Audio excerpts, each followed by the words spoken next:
अस्सलाम वालेकुम। इंडिया ने कल पाकिस्तान के ऊपर अटैक किया। रात 12:40 पे अटैक कंडक्ट किया। भावलपुर में से अटैक स्टार्ट हुआ, उसके बाद आज़ाद कश्मीर की तरफ गए, फिर सियालकोट पे अटैक किया। तो कैजुअलिटीज़ जो अब तक 26 लोग जो हैं पाकिस्तानी वो शहीद हो चुके हैं, 45 ज़ख्मी हैं जिसमें से औरतें और बच्चे भी शामिल हैं।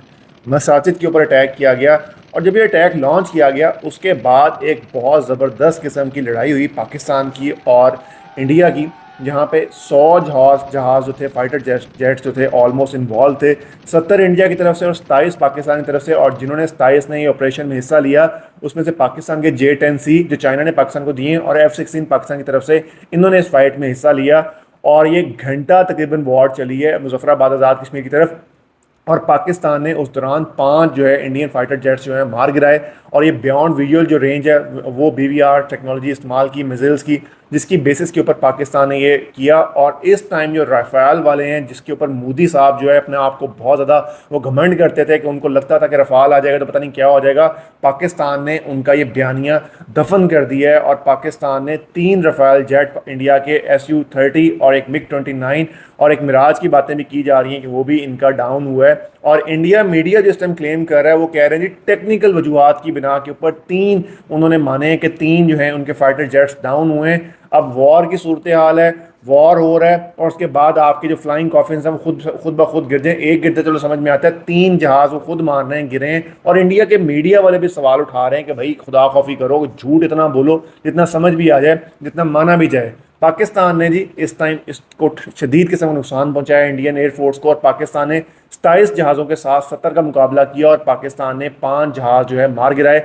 और उसकी बेसिस के ऊपर रफ़ाल वाले जो है, रफ़ाल जो है फ्रांस का है, वो भी सर पकड़ के बैठ गए। और J-10C और JF-17 थंडर का इस टाइम जो शेयर है मार्केट में, JF-17 का 18% राइज हुआ है। और चाइनीज इस टाइम बड़े खुश हैं क्योंकि उनके जहाज़ इस्तेमाल करके पाकिस्तान ने ये काम किया है और उसकी बेसिस के ऊपर उनकी वैल्यू जो है, उनके जहाज़ों की वैल्यू है वो बहुत ज़्यादा हाई हो गई है। अब इसमें देखने वाली बात यह है कि चाइना कभी भी डायरेक्टली इन्वॉल्व नहीं हुआ वॉर के अंदर। चाइना का इंटरेस्ट पाकिस्तान के साथ इस वजह से भी था कि उनके ये जो खिलौने हैं, ये J-10C हैं, ये टेस्ट होने थे रफ़ाल के अगेंस्ट। अब जब रफ़ाल को इन्होंने हरा दिया हुआ है तो ऑब्वियसली रफ़ाल की मार्केट डाउन हो जाएगी और J-10C की मार्केट जो है वो अप हो जाएगी, जिसकी बेसिस के ऊपर जो लोगों का ट्रस्ट है वो J-10C के ऊपर ज़्यादा हुआ एज़ कम्पेयर टू रफ़ाल। तो इस तरह चाइना के लिए एक बड़ी मार्केट ओपन हो जाएगी। और इसमें कमाल पाकिस्तानी पायलट्स का है जिन्होंने बड़े बखूबी इस चीज़ को काउंटर किया और इंडियन जेट्स को उनको तिगनी का नाच नचाया। Pakistan air force has been amongst the best air force in the world, जिनके इनके फ्लाइंग आर्स होते हैं और जिसकी बेसिस के ऊपर ये काम करते हैं। तो पाकिस्तान ने इंडिया को मुंह तोड़ जवाब दिया है और इंडिया को पता लगा है कि इस तरह की जारियत का कैसे जवाब दिया जाता है। अभी तक जी फायरिंग हो रही है। 4 चेक पोस्ट हैं जहाँ पे इंडिया ने वाइट फ्लैग जो है अपना रेस कर दिया हुआ है, वहाँ से उन्होंने अमन की दरख्वास्त कर दी हुई। 10 सोल्जर जो हैं सियालकोट बॉर्डर से चाइना के इंडिया के पाकिस्तान ने पकड़ लिए हैं, पाकिस्तान की हिरासत के अंदर हैं। जो पांचों के पांचों जहाज़ गिरे हैं वो इंडिया के अंदर गिरे हैं। जो है 8 मेरे ख्याल ड्रोन गिरा, 6 ड्रोन गिराए हैं और 2 जिनके क्वाड जो हैं जो इनके लिए जासूसी के लिए इस्तेमाल होते हैं, पाकिस्तान ने वो भी गिराए हैं। और पाकिस्तान की तरफ से अभी तक कोई भी जहाज़ जो है उसको इंडिया नहीं गिरा सका। That shows that we had a moral victory. और इंडिया ने जो घटिया काम किया था सिविलियंस को निशाना बनाने का, इंडिया को उसका मुंह तोड़ जवाब दिया गया है। इनका ब्रिगेड हेडक्वार्टर एक उड़ा दिया गया है और उसके बाद चेक पोस्ट जो थी वो छोड़ के भाग गए हुए हैं। ब्रिगेड हेडक्वार्टर तो चाइना इसके अंदर जो श्रीनगर के अंदर था वो बिल्कुल तबाह कर दिया है।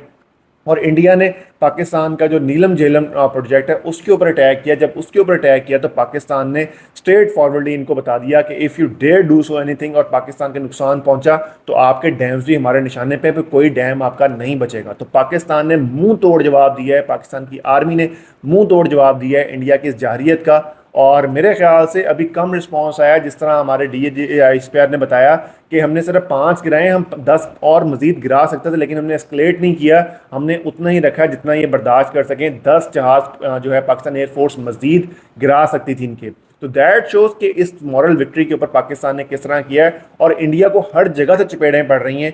अमेरिका ने इनके खिलाफ बात करी, ट्रंप ने बयान दे दिया कि ये बड़ी घटिया हरकत की है। चाइना पाकिस्तान के पहले ही साथ था और दूसरे ममालिक ने भी इंडिया की इस जारियत को उन्होंने लंबे आड़े हाथों लिया है और उन्होंने बताया है कि इंडिया को इस काम से इज्तनाब करना चाहिए था, इस तरह के टैक्स से इज्तनाब करना चाहिए था। Pakistan being a responsible state, Pakistan ने हर जगह ये बात की कि आप जहां भी इन्वेस्टिगेशन करवाना चाहते हैं आप न्यूट्रल लोगों को इन्वॉल्व करें और उसकी बेसिस के ऊपर आप ये कंडक्ट करें, और कंडक्ट करने के बाद फिर आप हमें बताएं अगर हमारी इन्वॉल्वमेंट है तो हम जो सजा होगी हम उसको भुगतने के लिए तैयार हैं। लेकिन इंडिया ने without any proof, without doing any giving any solid proof, India ने पाकिस्तान के ऊपर अटैक किया है। और अब इसको एस्केलेट किया जाता है या नहीं किया जाता, क्योंकि अब जो 12 घंटे के अंदर काम होना था वो हो चुका है और इसको एस्केलेट नहीं किया जाएगा जहाँ तक शवाहिद नज़र आ रहे हैं, क्योंकि अमेरिका भी इन्वॉल्व हो गया हुआ है, इंग्लैंड भी इन्वॉल्व हुआ है और दूसरे ममालिक जो हैं वो इन्वॉल्व हो चुके हैं, ताकि इसको जल्दी से जल्दी ठंडा किया जा सके और ये बात मज़ीद आगे ना बढ़ सके। लेकिन जो इंडिया ने की है उन्होंने खीर की है, पहले भी इस तरह के अच्छे हथकंडे इस्तेमाल करते रहे।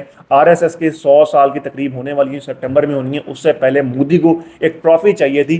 उन्होंने पाकिस्तान के ऊपर अटैक करके अपने आप को शो करवाया कि मैं हिंदुत्व का जो है मैं बहुत बड़ा उसका प्रचार हूँ करता हूँ उसका, और मुझे जो है हिंदू बहुत अजीज़ हैं और जो अखंड भारत के नाम से चीज़ें करते हैं और वो कहते हैं हम किसी से डरते नहीं। तो मोदी ने उसको करने के लिए एक मिस एडवेंचर किया and that has backfired against him. और जिस तरह के इसके रिपोर्टेशंस आएंगे और जिस तरह का आदमी मार्केट में इंडिया जलील हुआ रफ़ाल को लेके होने के बावजूद 3 रफ़ाल जो हैं वो इनके गिरे हैं, तो दैट शोज़ कि पाकिस्तान ने किस हद तक काउंटर इनको किया है और किस हद तक इफेक्टिवली काउंटर किया है। और मज़े की चीज़, इंडिया ने पाकिस्तान की जो इंटरनेशनल बॉर्डर है उसकी खिलाफ वर्जी की है। पाकिस्तान ने इनको डिस्प्यूटेड एरिया जो कश्मीर का था वहाँ से टारगेट किया है, पाकिस्तान ने इनको जो इंटरनेशनल बॉर्डर्स हैं वहाँ से इंगेज नहीं किया। पाकिस्तान की सिविलियन जो है इंस्टॉलेशन थी उस पर कोई टारगेट नहीं किया, इनकी आर्मी इंस्टॉलेशन थी उनके ऊपर पाकिस्तान ने अटैक किया है। पाकिस्तान ने कोशिश की है, जिस तरह इन्होंने हमारी मसाजिद के ऊपर अटैक किया, हमारी मजहबी जज्बात को मजरूह किया, इंडिया जिस तरह इंडिया के अंदर भी ये काम करता आ रहा है, तो पाकिस्तान ने इससे इज्तनाब किया है। अब इन्होंने कुछ ऐसी बैटरीज इंस्टॉल की हुई थी मिसाइल्स की जो गुरुद्वारों के करीब थी, ताकि जब अटैक हो तो वो मिसाइल्स के ऊपर हो तो गुरुद्वारे बीच में जो है वो भी तबाह हो, और इसकी वजह से जो सिखों का सेंटीमेंट है वो हर्ट हो और सिख का जो पाकिस्तान के हक में बयानात हैं वो कम हो। लेकिन पाकिस्तान ने इस चीज़ से भी इज्तनाब किया and being a responsible state, being a responsible army, Pakistan ने बहुत इफेक्टिवली इन चीज़ों को कंट्रोल किया। ये थी अब तक की सारी सूरत हाल। अभी जो मजीद इसमें अपडेट्स आती रहेंगी वो भी आपके साथ शेयर करते रहेंगे। लेकिन अ moral victory for Pakistan, a great victory for Pakistan, the way they had plan this attack, और जिस तरह पाकिस्तान ने चीज़ों को लेके चले, सल्यूट टू पाकिस्तान आर्मी। और इनको इनके दांत ऐसे खट्टे कर देने चाहिए। मेरे ख्याल से अभी रिस्पॉन्स थोड़ा कम था, इनको मजीद इनका मुंह तोड़ना चाहिए था। जो इन्होंने चनाब के ऊपर पाकिस्तान का पानी रोका हुआ है उसके ऊपर वो डैम, जिस तरह इन्होंने नीलम हाइड्रो पर अटैक किया है, पाकिस्तान को स्पिलवेज वो उड़ाने चाहिए थे, ताकि इंडिया को पता चलता कि सिंतास मुआहिदा इतना आसान नहीं है ख़त्म करना, इस हमारे बाप का राज नहीं है। तो पाकिस्तान स्टिल अभी थोड़ा सा रिस्पॉन्सिबल स्टेट के उस तौर पे इन्होंने जवाब दिया। इन्होंने सिर्फ उन इंस्टॉलेशन को टारगेट किया जहाँ पे इंडिया का नुकसान ज़्यादा हो, आर्मी का। इन्होंने स्टिल सिविलियंस जो है इंफ्रास्ट्रक्चर उनको टारगेट नहीं किया। मेरे ख्याल से पाकिस्तान को ये काम भी करना चाहिए था और चनाब के ऊपर जो इन्होंने उड़ी सेक्टर के अंदर जो उनका डैम है उसको उड़ाना चाहिए था, ताकि पाकिस्तान का जो पानी इन्होंने रोका हुआ है वो पाकिस्तान को दोबारा मिल सके। आपका इसके बारे में क्या ख्याल है? पाकिस्तान के रिस्पॉन्स के बारे में क्या ख्याल है? इंडिया की जाहिरियत जो उन्होंने पाकिस्तान के अगेंस्ट की है, मोदी जो अपनी हिंदुत्वा को जो लेके चल रहा है, RSS को लेके चल रहा है, प्रमोट कर रहा है, और इंडिया के अंदर जिस तरह का सेंटीमेंट बनाया जा रहा है अभी तक वो मान नहीं रहे। इंडिया के अपने लोग मान रहे हैं कि जहाज़ 3 गिरे और वो कह रहे हैं टेक्निकल बेसिस के ऊपर गिर गया। कौन सा टेक्निकल बेस भाई? एक दिन के एक अंदर होता है, 2 होते हैं, 3 जहाज़ नहीं टेक्निकल बेस के ऊपर गिरते होते, ये मारे गए हैं जहाज़। तो ये इंडिया को नजर आना चाहिए। तो वो तो अभिनंदन को भी हीरो मानते हैं, तो ऐसी कौम के से बंदा क्या लड़ाई करे? अब जो बंदा 1.25 अरब रुपए के जहाज से बैठ के आया, चपेड़ें खाई उसने लोकल आवाम से और उसके बाद चाय पी के चला गया, वो उसको हीरो बना के पोर्ट्रे कर रहे हैं। तो ऐसी कौम के साथ बहस करना या ऐसी कौम के साथ बात करना ही फजूल है। बाकी पाक आर्मी का इस जवाब के बारे में आपका क्या ख्याल है? Do let us know.